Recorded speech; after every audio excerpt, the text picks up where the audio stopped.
Okay, great. Good morning, everyone. My name is Ellen Harrell, and I am the Executive Director for the Louisiana Grazing Lands Conservation Initiative. We are on webinar number 5, our final webinar for this 5-part fall series on winter forages. Thank you guys for attending today. We have Kody Meaux as our guest speaker, who is the Acting State Grazing Specialist for NRCS, and he is prepared to answer several questions about funding, NRCS programs, just all kinds of technical things that you may find on the website, but is really exciting to get to have an opportunity to speak one-on-one with Kody today. Tara Morris, who is our education coordinator, is going to be doing kind of a formal Q&A with him, but please, as we start through, if you have any questions, you can unmute your mic and talk freely, or put it in the chat, and we'll be monitoring that to add into the questions we already have prepared for Kody. This is being recorded and will be added to our YouTube channel. And so if you have to reference back, or you think this is just awesome information and want to share it with a friend, it'll be available either this evening or tomorrow. And then we'll also be sending up a follow-up survey at the end, which would be really helpful to just get your thoughts, to get to know if we did a good job and what you'd like to see going forward. We will be doing another webinar series in the spring. So and one more thing, and then by attending the webinar today, you will be eligible to win. We'll be doing a drawing 2 minutes before the hour with our Bethany is going to share her screen, and we'll do a t-shirt drawing for our Louisiana Grazing Lands t-shirts. And then everyone who's been attending our webinars will also be in a drawing for a $100 gift certificate to buy seeds. So now, without further ado, I will turn it over to Tara and Kody, and we will start the Q&A. Thank you for attending. All right, thank you, Ellen. Kody, let's get started by telling us a little bit about yourself. What's your background?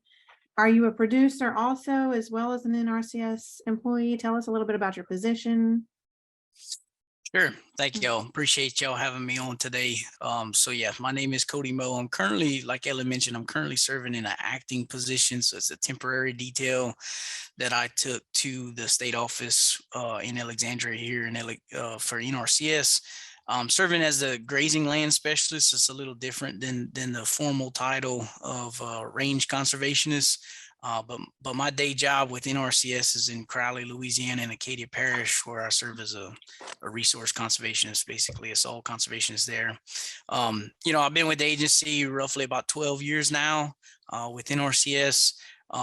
So we work with private landowners across the state and really across the nation for that aspect. And I do have my own operation as well, Tara. So I do have a small Katahdin sheep operation, commercial Katahdin sheep operation in South Louisiana that I just started up last year, and looking forward to that. So Very good to know. I've got a few Katahdins myself. I just play with about 6 of them. So that's great to know that maybe we could swap some rams or something like that. for sure. Okay, to dig right in, tell us, what is Louisiana NRCS and why should producers even care what this is? Yeah, very good. So that's a good question. And really what I like to do is I kind of like to start back a little bit. So NRCS was originally formed and named the Soil Conservation Service. And this was done right after the Dust Bowl in the 30s. It was a nationwide problem at the time, and they found it bad enough to form a federal agency, and really our mission was soil conservation. I mean, that was really what we're focused on, because that was the issue at the time. Now, over time, our agency has adapted, and we have a new name, the Natural Resource Conservation Service, NRCS. And really we focus on all natural resources, and even moving forward into the recent farm bill that we operate on that gets appropriated in Washington. We have some targeted interests in specific areas more than just soil conservation, but that's kind of where we came from. Again, we're nationwide, so we have an office in just about every county seat across the nation. We're stationed in Alaska, Hawaii, Guam, the Virgin Islands, you name it, we have a presence there, and a lot of people are shocked to know that, but we have a big footprint and a big presence that we impact, and our main mission is really to help the people help the land. That's our mission, that's our goal, and what we want to do is we focus on private lands. We really, there's a lot of federal and state lands, especially as you move out west. We don't really get involved with that a whole lot. Our main focus is really just on private lands, protecting the resources and helping those landowners and land users be productive.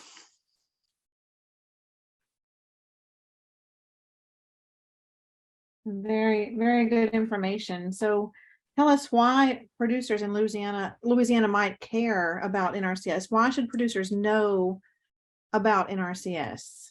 And that's going to lead us into our next question as well, of what you guys do for farmers and producers. Sure. Yeah. I think one of the big things that people should take away with this is that, NRCS is we're a federal agency, no doubt.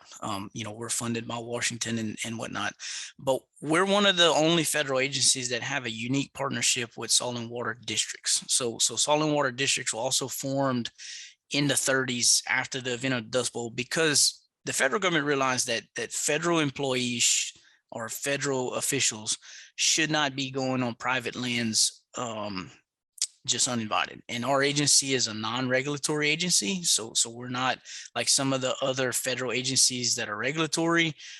We're non-regulatory, and we have a unique relationship with salt and water conservation districts across the nation and here in Louisiana, to where we as a federal official can come out to your land as a private landowner and help you.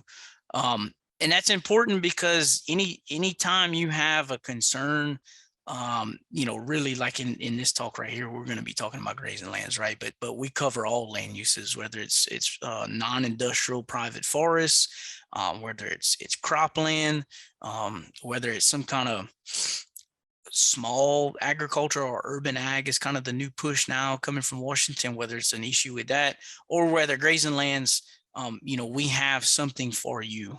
We have tools in our toolbox. We use land grant university research and studies to then utilize that to help land users and landowners protect their land and then make it more sustainable, which is a pretty key part in this whole thing. And that's really why I feel like it's important for the general public to know, because when we are funded by the taxpayer, right? When we spend taxpayer dollars on landscapes, it's really to benefit the whole economy, the whole community, and really, our money that we spend, that we help, which will roll into, and then we'll get to talking about in a minute. It really thrives in small communities when we do these kind of things and put conservation on the ground. That is really interesting, and that's something I didn't realize really is where the money came from to fund NRCS. That's very interesting to know. Is that that's on a federal tax level or on a state tax level? Sure, it gets a little complicated, and there's multi layers in there. But at the end of the day, the farm bill gets appropriated in Washington, and that farm bill gets trickled down to us as NRCS. We have funds to spend on resource concerns, and so. But really, in general, I think it's probably both a federal and a state deal combination, because we also have federal monies that go to our soil and water districts to fund them, to where they have staff available to help in our offices. So it's not just federal officials in our NRCS offices. We have state employees as well that work for the soil and water district, because again, they are our vehicle to reach you in the public to get on their lands. So very interesting. Well, now, so kind of give us a rundown. What does NRCS? It sounds like you guys are very, very focused on soil and preservation of soil and natural resources. So as a producer coming in, meeting NRCS for the first time, what kind of things does NRCS care about on people's farms, and what kind of things are outside the circle of influence of NRCS? Yeah, absolutely. So NRCS in general, especially here in Louisiana, we focus on a locally led concept, which means throughout a calendar year, every individual office or every individual parish, we have some different meetings with stakeholders, whether it's, landowners, land grant universities, whatever it may be, local industry, and we get input from them at a local level to identify what's the biggest concern that we have. And a lot of times those concerns don't change drastically from year to year, but sometimes trends tend to change those concerns. So it's important we do this every year, and we do. And a lot of times it's a small scale deal, but every parish has a locally led event at some point in time where the local land users and landowners voice their concerns, and we tallied it up and we use it in our program. So we have, we mentioned federal dollars coming down through the farm bill, that gets administered through different programs where we can do financial assistance. So financial assistance meaning that if you have a concern, and if you have a concern that is directly related to the local concerns that's elevated to us, um, we can get you into a financial assistance program and help pay for some of the concerns that you want to address through different conservation practices that you have, that we offer as NRCS. So for example, what are some of those things? Suppose you're going on to a traditional cattle operation someone just bought. Somebody just purchased a new, let's say 100-acre farm. It's got a couple of barns, but it's been traditionally grazed all along. What are the things that your representatives from NRCS are going to be looking for and helping with, and that's kind of in a more tangible manner here? Yeah. So one of the first things to start working with us is really to establish a rapport and a farm and track number with FSA, which is the Farm Service Agency.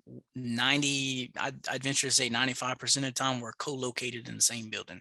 So literally across the hallway from us is the Farm Service Agency. The Farm Service Agency mission is a little bit different than ours, but at the end of the day, they are our record holder. So any farm and track numbers that get assigned for the use of land through FSA also reflects back to us, and that participant has to be in the system in order for us to put them into, eventually any kind of program.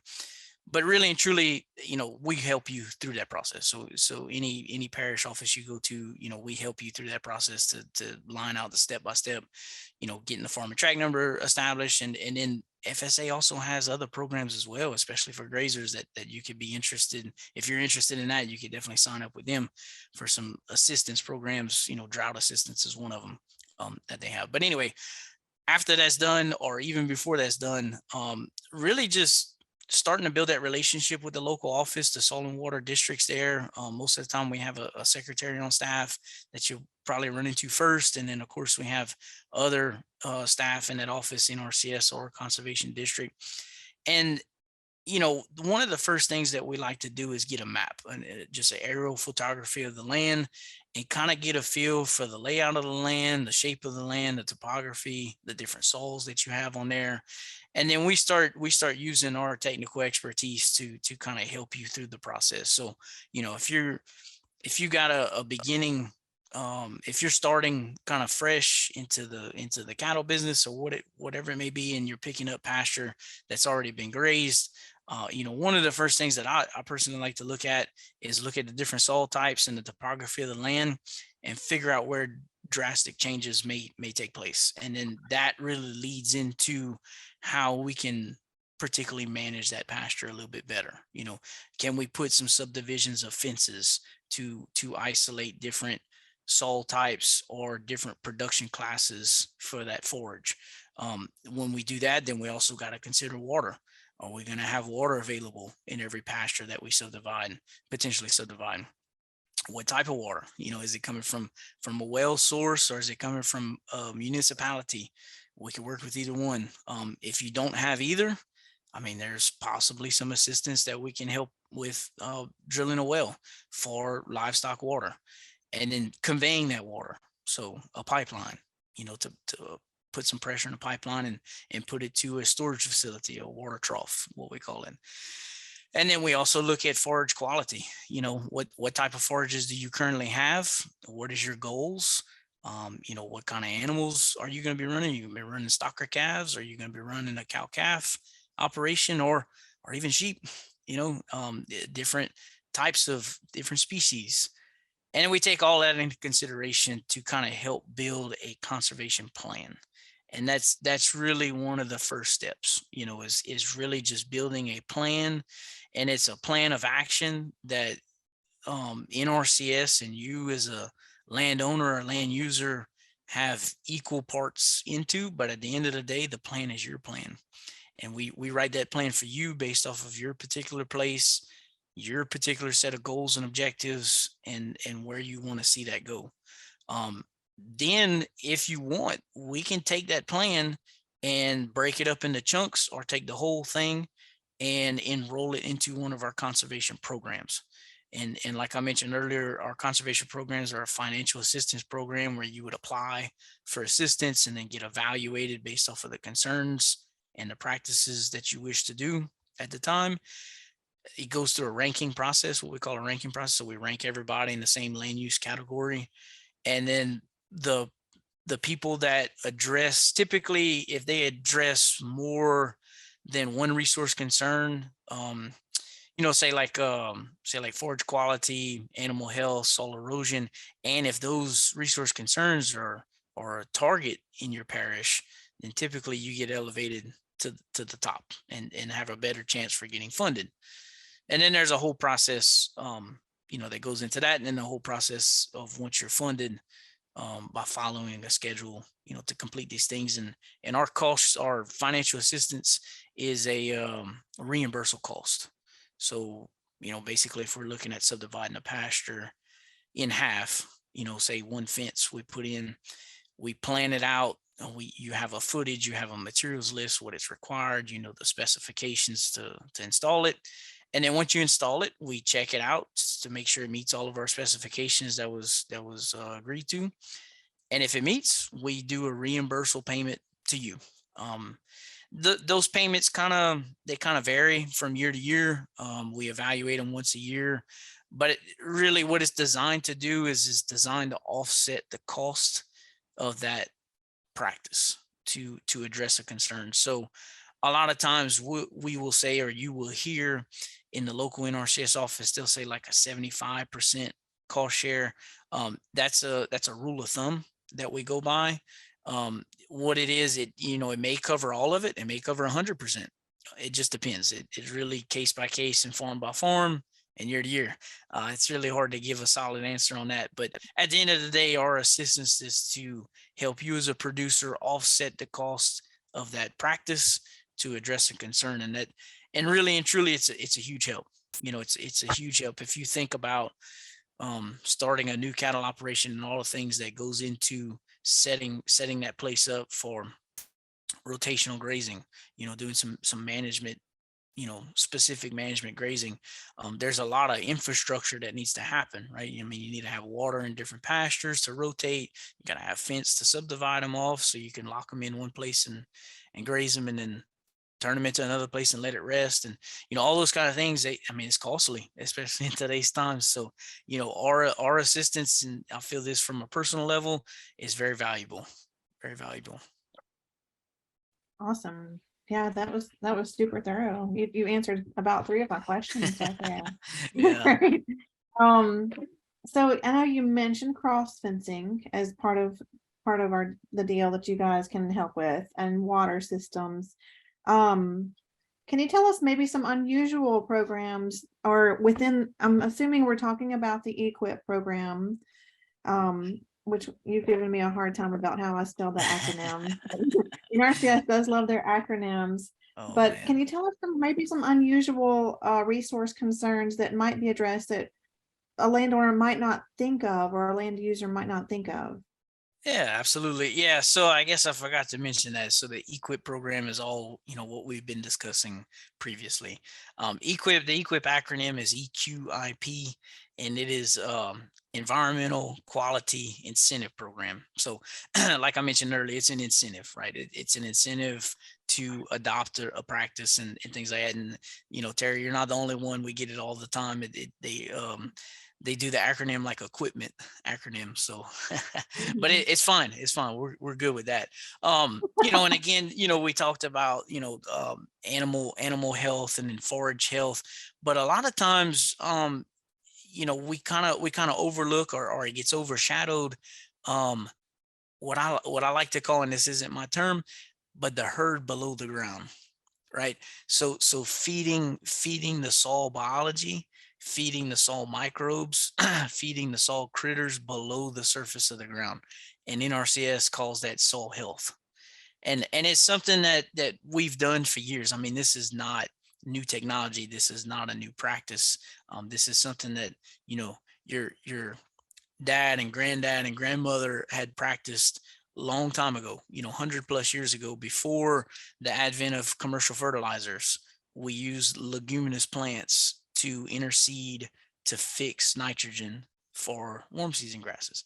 It's not new technology, but now, um, we look at this in a very targeted approach. How can we not only feed the herd above ground but also below ground? And a lot of the things that I talked about by having water distribution and cross fencing and rotating animals with a rest based intent in mind, that is 100% our goal. And coincidentally, by doing that, you're also improving the soil health by doing that. Now, there's a few other things that we can offer, right, through some of our programs and technical assistance. If you just want some advice, we could give that as well, to stimulate or jumpstart that. So we can look at using some of our technical advice from us and land grant universities to advise you to interseed cool season mixes. So, grasses, legumes, brassicas, different species of plants have different interactions, not only for the animal to eat, but also below ground, that we could feed some of the microbiology, increase our root systems that are in the ground. And really and truly, if we do that and we get into a system where, what I like to call it, we pulsate that plant. So the animal eats it off and then we rest it and then the plant regrows above ground. We're actually growing roots below ground too. That is what I like to call a drought mitigation plan. The deeper our roots can get into the soil profile, the longer we can go without rain. And I'm sure everybody on the call has experienced some sort of drought this year and have seen some of those negative effects that we have. And if we have short grass, continuously short grass that an animal is grazing off, we're pruning the root system on that plant, and we're limiting how much water availability that plant could do. So that's a big thing that we look at too, that a lot of times, we just it just kind of gets overshadowed, but it's definitely an issue, is definitely a concern that NRCS nationwide and locally is really focused in on. Um, And what about as far as, you said the 75% is kind of the money incentive on the reimbursement. What about, are there other groups of people that maybe get that up front, to help? Because I know money can be a big, as you're getting started in a farm, that can be a really big issue. As us as beginning farmers as well, we've only been farming for about 4 or 5 years, so it's a struggle to have working funds. So tell me more about those incentives and groups of people. Yeah, Tara, thank you for keeping me on track with that. So, yeah, with our incentive programs, EQIP in particular, for that program itself, if you as a producer or landowner are classified as a beginning farmer, which NRCS defines a beginning farmer as somebody who has not operated a farm for 10 consecutive years, and it's a self-certification based off of the way you file your taxes. So the Schedule F that goes on your taxes. So if you have not filed a Schedule F for 10 consecutive years, you're classified as a beginning farmer. Also, if you self-certify as what NRCS calls a socially disadvantaged person, so somebody with some kind of minority group or ethnicity that classifies into our definition as socially disadvantaged, those participants as well can qualify along with the beginning farmers for what we call two different things. Number one, we offer advanced payments. So what, there's a set of rules that go along with that, but if you get approved for our program and you have a contract with us with NRCS, there's an opportunity for those groups to get an advance payment on a particular practice. So, say we plan a fence, a water system, the whole system, and even a well into that whole system in the contract, and you're obligated as a producer to do it. You can take item by item, a fence, water trough, a water line, a well. You could take each item and request an advance payment before you install it. And I think what it is somewhere around 50% of the agreed to amount or financial assistance you can get up front. And that helps kind of offset that initial capital that you have to put up front to do the practice, which is a huge help, right? So the beginning farmer is kind of a time frame, the 10 years consecutively of a Schedule F. The socially disadvantaged is not a time frame. And then we also have an emphasis for veterans. So if you're a veteran, which obviously can be determined off of the paperwork that you had from your military service, plus beginning farmer, there's also a bump in pay for veteran, beginning farmer, or socially disadvantaged. So we talk about typically 75%, kind of a rule of thumb. If you're in one of those categories, it goes up to about 90%. And it covers more. It's more of an incentive for those particular classes that we categorize.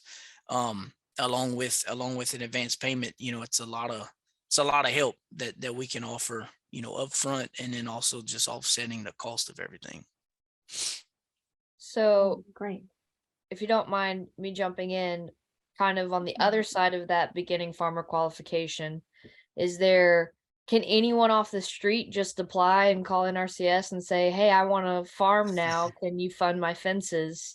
How does that work? Yeah, that's a little different, especially with grazing lands. We have to identify a resource concern.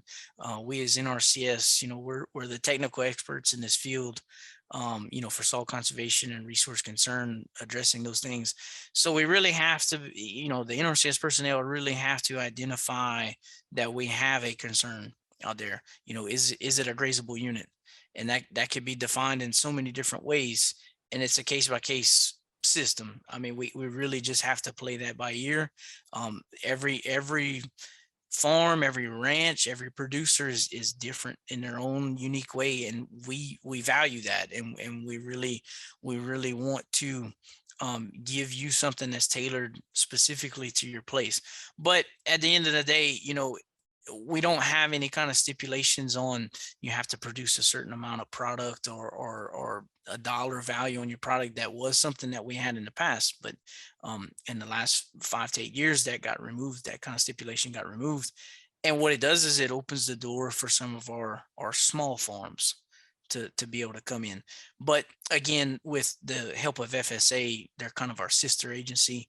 You have to get registered with them for a farm and track number to be eligible for our programs. Now, assistance wise, I mean, we'd take anybody off the street, and we'll give them any kind of technical assistance that they want with no strings attached, is what I like to call it. And that's really our bread and butter. That's what our agency was founded on, and that's really what we pride ourselves on, is the technical assistance to provide to you as a landowner or land user on proper grazing management, proper forage heights, stocking density, all these kind of things, especially related to grazing lands. Wow. So we can literally just call our NRCS office, which I'm assuming that's by parish. Is that correct? That's correct. So some of our offices are multi-parish units. One in particular in Southwest Louisiana is DeRidder. So DeRidder services Beauregard Parish, and they also serve as Vernon Parish. Now there's an office in each. Sometimes like in North Central Louisiana, um, Columbia, and Washita are housed together in one office in Monroe. So it just depends. You're going to be familiar with your local area. Just a quick hint, the county seat is usually where the courthouse is located at. And historically, when we were first formed, we were co-located in courthouses. So it made sense that in the county seat of every parish or county is a local NRCS presence. So just a little tidbit, if you really don't know where to start looking, look in the county seat of your particular parish. And then from there, it shouldn't be too hard to find a USDA NRCS office somewhere. But a quick Google search will probably do it. Now, a word of caution on that, we changed our web addresses here in the last couple of weeks. So you may get some old links that pop up and it tell you, your website not available or something like that, but just keep digging, keep digging. So farmers.gov, I think if you type in farmers.gov into Google, I think it should get you to, it's a USDA website. So you'll get access to FSA, NRCS, RMA, risk management agency, all kind of different agencies under the USDA umbrella. So farmers.gov would probably be a good resource from there. And then, you can start diving down into those websites to find a local number to contact the office, or if you know where the office is, just stop in. We're starting to open up a little bit more after COVID, 2.5 years of that. So we're a little bit more able to greet you at the door and invite you in to our office. Great. And our let's touch on timeline a little bit, Kody. When we first walk in the door as producers, whether small, large, or in between, when we first walk in the door or make that first phone call to getting actually reimbursement funds in our hands, what kind of timeline are we looking at right there? That really depends. And I know it's a typical government answer, but it really does. So right now we're sitting November 9th. I think statewide we have a November 18th cutoff period to accept applications for the first round of funding for calendar year 23. So what that means is if you leave this webinar today and you go into your local office and put in an application for financial assistance, namely EQIP, and you do that today, we could potentially fund that application as quick as March or April. Because to me, that's a pretty quick turnaround. Now, if you've had an application in already and it didn't get funded, then we do what we call defer it over.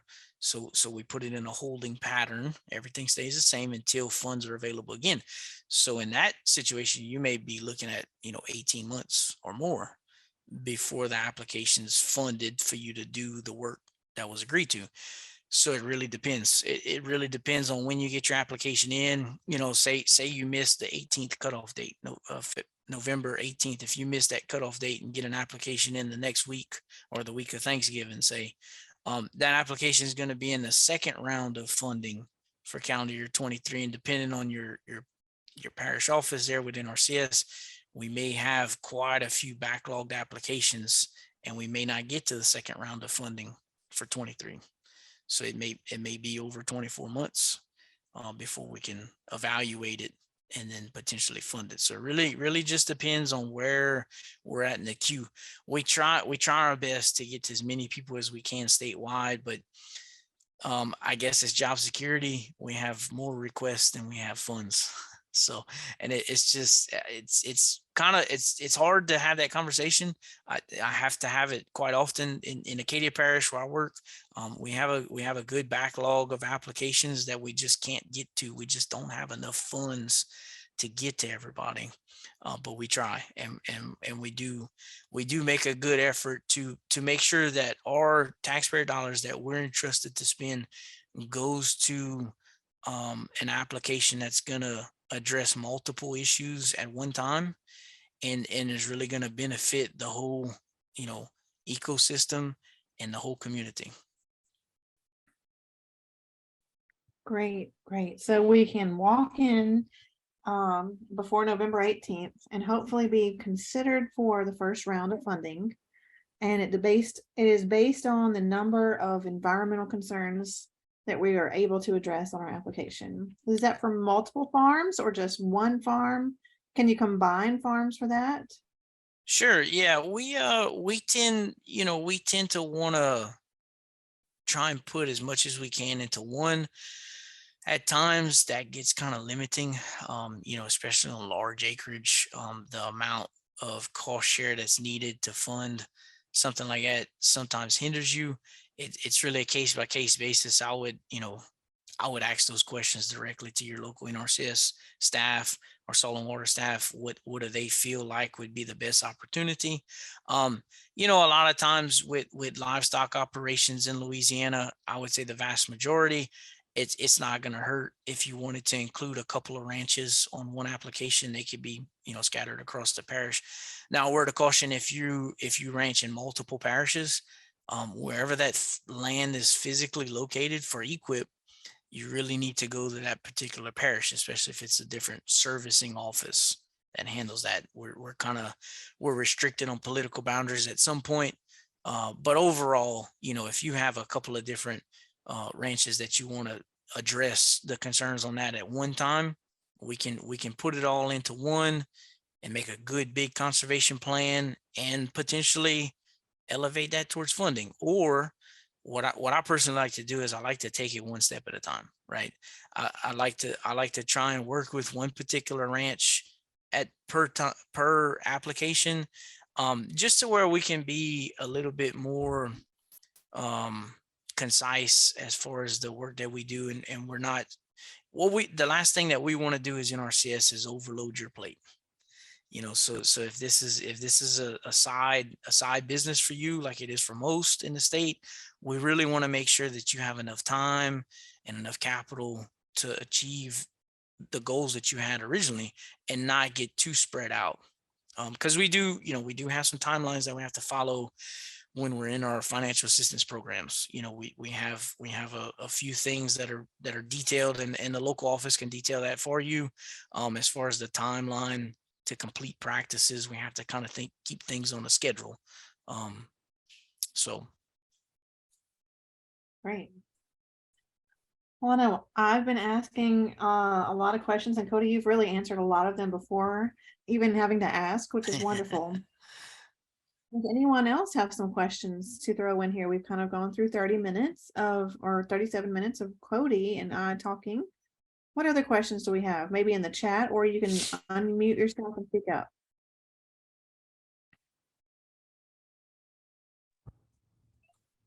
Did you already discuss leased versus non-leased land? no, ma'am, we did not, Miss Roberta. So NRCS looks at what you have associated with FSA. So if you have recorded with FSA that it's leased, you would be considered a tenant on that land, or maybe even operator of the land, what FSA calls their terminology. If you own the land, you would be considered owner operator. With our particular programs that we have, there's some things that we have to go through to make sure that you're going to have control of the land. So quote unquote control of the land in order to implement these practices. So for instance, a cross fence. We're going to put an interior cross fence to facilitate the rotation of animals and facilitate rest of the pastures. That particular fence that NRCS designs and you build has a 30-year lifespan. So that means that fence has to function for 30 years. So in a sense, we as NRCS, when we go into that agreement, we want to make sure that you're going to have control of that land to where that fence is functional.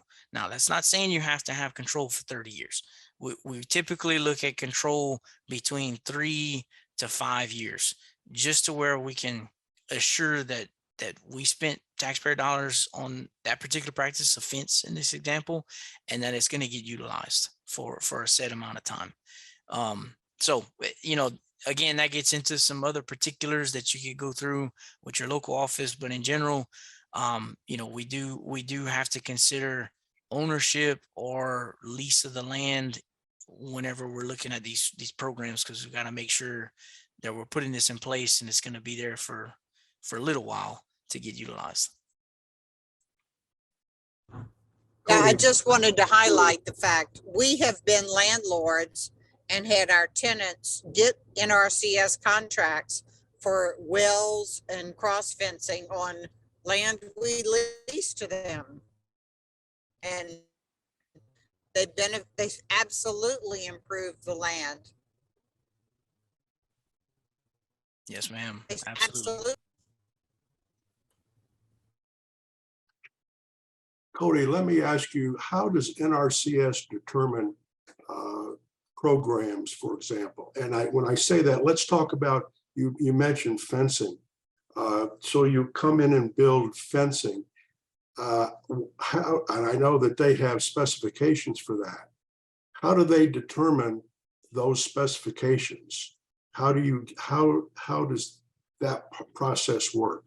Do you get feedback from landowners in the states, in the areas or regions or whatever of what works best? Or does, and I'm saying this, does the government act like a government agency and says one fence fits all for all people, that sort of thing? How does that work?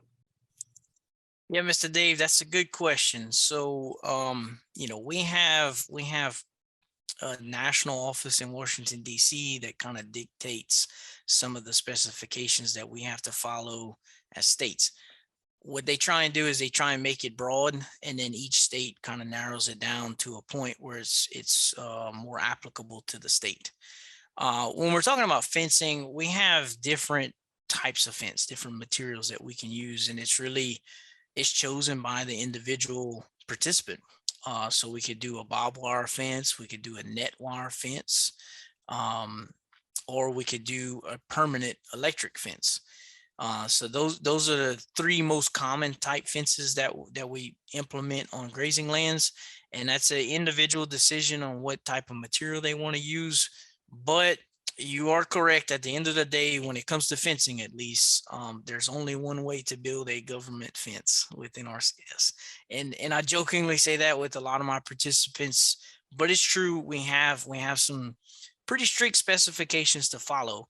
And at times it seems daunting, but I can assure you, being in this elevated position that I'm in for the next couple of weeks as acting grazing specialist, looking at some of the national criteria that comes down to us, looking at our state criteria and getting a better understanding of why we do this. It's really because we want to make sure that fence is there for a lifetime. 30 years is our lifetime span. So we have to use particular size posts on the corner posts, and we have to use particular gauge wire for the wire that we stretch, and all these little intricacies, especially when it goes to fence. It's really dictated by us as NRCS, and that the premise of all that is really based off of historic research done by land grant universities and other institutions, and kind of industry standards as well. So hopefully that answered your question. Yes, and thank you. And I want to also say to you, Kody, that you could pass on that for me personally, I think that NRCS is probably the best kept secret in agriculture. I really wish that that NRCS would, for lack of a better term, would have a promoter, for example, because you all do such great work, and really amazed at how these land grant universities do not utilize your folks more than they do. Thank you, Mr. Dave. I sure do appreciate that, especially for the time and commitment I put into this agency. Even though I only got 12 years in, I have a very strong passion for what our agency does and the mission that we do on all land uses, and especially grazing. But yeah, I agree with you. We are kind of a secret. I run into people quite often that really didn't know we existed, and it's kind of a shame, but then again, we do have a lot of people that seek out our assistance, and we try to get to as many of them as we can. So thank you.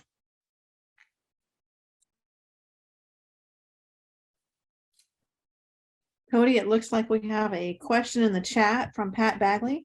Dr. Bagley asked, wildlife multi-use, how is that factored into your planning? Yeah, absolutely. Thanks, Mr. Pat. So yeah, you got a little bit of background noise going.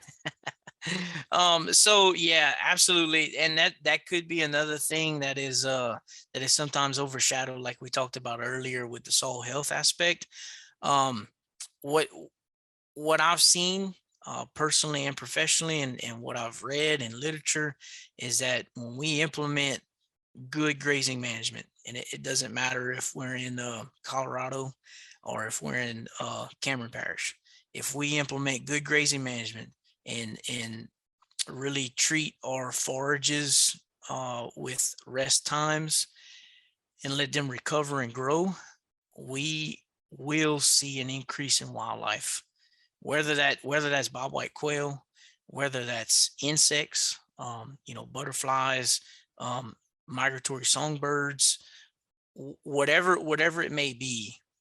Grasslands in general in the nation are very beneficial to multiple wildlife uses, and with good grazing management and with good land management, those wildlife will thrive in grasslands. So it's the old adage of, if you build it, they will come. And it's kind of, sometimes it's a side effect and sometimes it is the producer's primary goal. Either way, we can work with that. We have the ability to use land grant university studies to establish native grasses and forbs that were common in these particular parishes a long time ago. So we can do that. So we can either introduce that into pastures as a supplement, or we can take a pasture and convert it into native plants. If you as a producer or landowner are really concerned, and one of your most primary objectives is wildlife, and especially pollinator species, we have a whole list of pollinator plants that will grow well in your particular area, and you can either plant an odd corner or a portion of your farm into that to increase the pollinator species and beneficial insects that come along with that as well. So if it's a primary objective, we can 100% work with that in conjunction with good grazing management, for sure. Thank you. Well, while it's quiet for a second, I've told Kody this before. In my years of experience in university level, I've always been amazed. I've told people there's two groups that students go to work for and never leave. One of them is farm bureaus, the other is NRCS. And it's just odd that the people that go there always like it. Everybody else transfers around and bumps around, but they get a job with NRCS or with the farm bureau and they don't ever leave.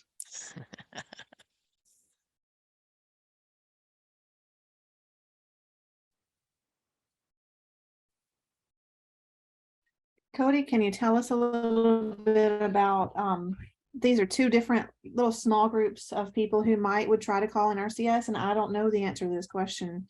What about hunters who just want to plant food plots, or you mentioned urban farmers? Tell us how those people could be affected by NRCS programs, or if they can. Sure. So hunters, again, goes back to Ms. Roberta's question about land ownership or land use.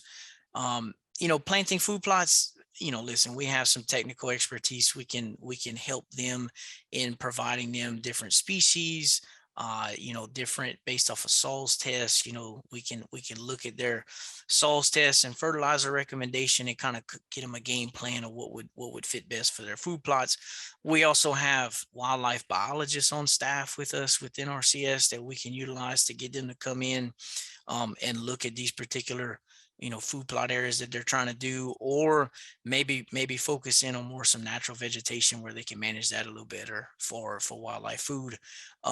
If it's on that kind of scale where it's just they're just a tenant or they're leasing a tract of timber just to hunt, there may or may not be any programmatic opportunities to help offset that cost. Now, on the flip side of things, if they own or even have a long-term lease for a timber tract, and they're also managing for wildlife and food plots, there's opportunity there through some of our forest land programs to go through and manage that forest a little bit better, or do some thinning, or if they've already done thinning, do some herbaceous treatments or things like that. So the door's wide open depending on the land use, and it really just depends on kind of the timeline that they're on that land. If they own it 100%, we can help. If they're leasing it, it just kind of depends on a case by case if there's an opportunity there for some financial assistance.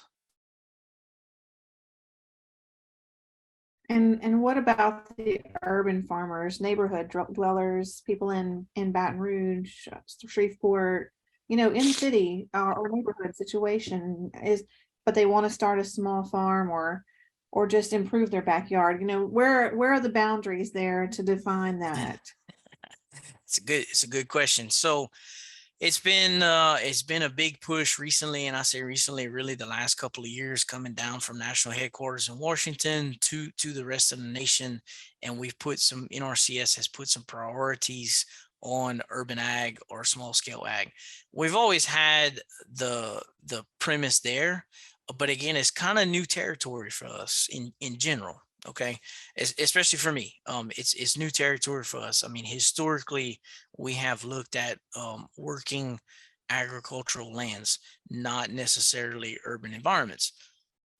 Is there a need? Absolutely, there's a need. Especially when you get into communities that's have what's called a food desert, right? There's absolutely a need for agriculture to be there and to be sustainable. And it really falls into NRCS's mission overall, even though historically we haven't been there. I don't know the particulars. I don't think I'm qualified to talk about the particulars of urban ag, and if they qualify and if they don't. My advice is, if somebody's listening to this and they have a small garden, either in their backyard or in a community, and they feel like they need some assistance or they feel like they need some help, please reach out to that local office. And listen, we have some experts within the state that aren't in every parish, but those local NRCS point of contacts and the local Soil and Water District point of contacts, they know the people that are experts, and they could reach out to them, and we could get kind of that help. For a long time we've had an incentive for what we call a high tunnel system, which is essentially a greenhouse that we don't require any electricity in, so you don't have to have lights or fans or anything like that. It's a polyurethane structure that captures heat in the fall and in the winter, to where you can either extend your growing season on the back end or extend it on the front end. So basically you could put tomatoes in a natural soil profile in February and get them jump started and growing in this high tunnel system. So we've had that for a long time, and it's a special initiative that we've had and still continue to have. And then now we're moving into more urban ag practices. Like we have a few interim practices, which means they're a trial base. So we're talking about like raised beds in community gardens, and then maybe even low tunnel systems, so they're not as high. It's just a small covering where you don't get in the tunnel, you work at it from the outside. So a lot of different things going on, a lot of moving parts into this. But again, if somebody's interested or has a need for that, definitely reach out to your local NRCS office, the local Soil and Water District, and they can put you in contact with some of our resident experts. Great information, Kody. That is all of my questions that I have for you. Ellen, do you have anything to add? Bethany, anyone else?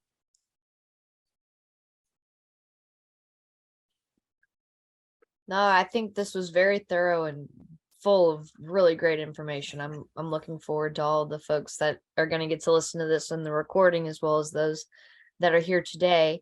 I know we've got about 5 minutes left, so I'm going to let Bethany share her screen, and we're going to do our t-shirt drawing. But then if anyone needs to stick on, we've got a few extra minutes. Yes, Tara's got our t-shirt. So we will mail one to our winner this afternoon. And then if you guys need to stick on and ask any more questions, please feel free to do so.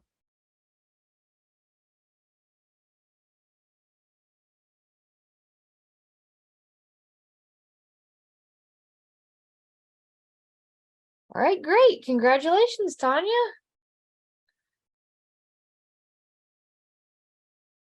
So I will send you a direct message and ask for your size and where we can send it to. But then just to wrap it up, thank you everyone for attending today. Like I said at the beginning, we'll be sending out a follow-up survey that will be very helpful.